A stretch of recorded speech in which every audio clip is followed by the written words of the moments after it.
আমরা চাইছি একটা ইকুয়াল এডুকেশন সবাইকে দিতে, যেখানে সবাই যেন এডুকেশন সিস্টেমটার আনন্দটা ভোগ করতে পারে। 1947 সালের 15ই আগস্ট ব্রিটিশ শাসন থেকে স্বাধীনতা লাভ করে ভারত। সেই ঐতিহাসিক দিনকে স্মরণ করে প্রতি বছর দেশজুড়ে পালিত হয় স্বাধীনতা দিবস। স্বাধীনতার সংগ্রামীদের আত্মত্যাগকে শ্রদ্ধা জানানোর পাশাপাশি এই দিন মনে করিয়ে দেয় দেশের প্রতি দায়িত্ব, ঐক্য এবং জাতীয় গর্বের কথাও। দেশের বিভিন্ন প্রান্তের পাশাপাশি স্কুলগুলিতেও বিশেষ মর্যাদায় পালিত হচ্ছে 80তম স্বাধীনতা দিবস। নর্থ পয়েন্ট ডে স্কুলেও এদিন ছিল উৎসবের আবহ। জাতীয় পতাকা উত্তোলনের মাধ্যমে শুরু হয় স্বাধীনতা দিবস উদযাপন। স্কুলে জাতীয় পতাকা উত্তোলন করেন বিক্রম সিং রাঠোর। উপস্থিত ছিলেন স্কুলের প্রিন্সিপাল অনুরাধা কুট্টি।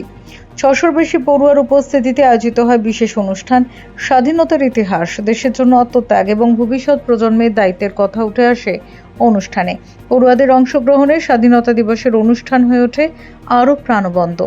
দেশাত্মবোধের আবহের স্বাধীনতার 80 বছর উদযাপন করল নর্থ পয়েন্ট ডे स्कूल। देखिए, सबसे पहले तो मैं आपके माध्यम से समस्त देशवासियों को स्वतंत्रता दिवस की हार्दिक शुभकामनाएं देता हूं।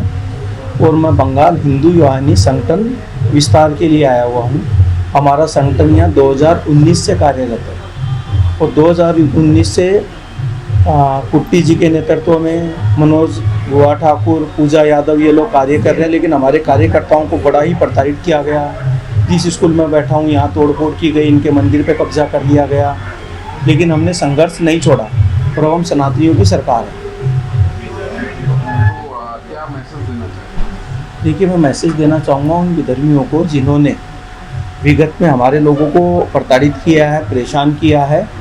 जिस जगह मैं बैठा हूँ ये हनुमान मंदिर है, हम सनातनियों का मंदिर है और कुट्टी जी इसके मालिक हैं। ये जगह इनके दादा और पिता के नाम पे है, तो इस जगह को वापस लिया जाएगा।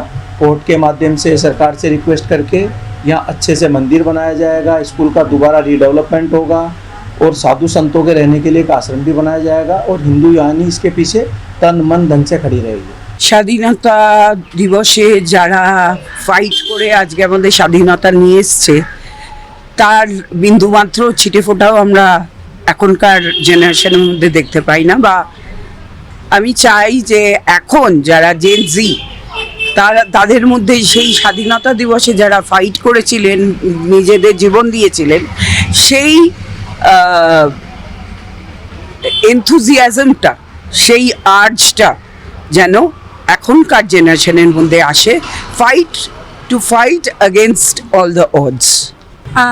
আমরা একটা নতুন দেশ পেয়েছি, একটা নতুন একটা জায়গা, একটা নতুন স্টেট পেয়েছি। এখন আমরা চাই যাতে আমরা আমাদের বাচ্চাদেরকে মাধ্যমে আমাদের একটা সুন্দর ভবিষ্যৎ যাতে গড়ে তুলতে পারি, যেখানে আমাদের ফিউচারটা অনেকটা ব্রাইট হবে। যে এডুকেশন সিস্টেমটা পুরোপুরি একদম মানে ব্যাকওয়ার্ডে চলে গেছিলো, সেই এডুকেশন সিস্টেমটাকে এখন আমরা অনেকটা এগিয়ে নিয়ে যেতে চাইছি। আমাদের অনেকটাই কাজ করতে সুবিধা হবে, ইনফ্যাক্ট হচ্ছেও, কেননা আমরা এই স্কুল, আমরা 15 বছর ধরে আমি এই স্কুলে রয়েছি। আমাদের secretary sir, principal ma'am Anuradha Kutty, secretary sir Sajith Krishnan Kutty, আমরা আপ্রাণ চেষ্টা করে যাচ্ছি যাতে আমাদের স্কুলটাকে এমন একটা জায়গায় নিয়ে যেতে পারি যেখানে অনেক ছোট ছোট যারা পুয়ার, প্রিভিলেজড, আন্ডার প্রিভিলেজড বাচ্চারা রয়েছে তারা যাতে পড়াশোনাটা শিখতে পারে। সেখানে আমাদের অনেক বাচ্চা রয়েছে যারা ফ্রি অফ কস্টেও এখানে রয়েছে। আমরা চাইছি একটা ইকুয়াল এডুকেশন সবাইকে দিতে, যেখানে সবাই যেন এডুকেশন সিস্টেমটার আনন্দটা ভোগ করতে পারে। Bureau report, channel 10।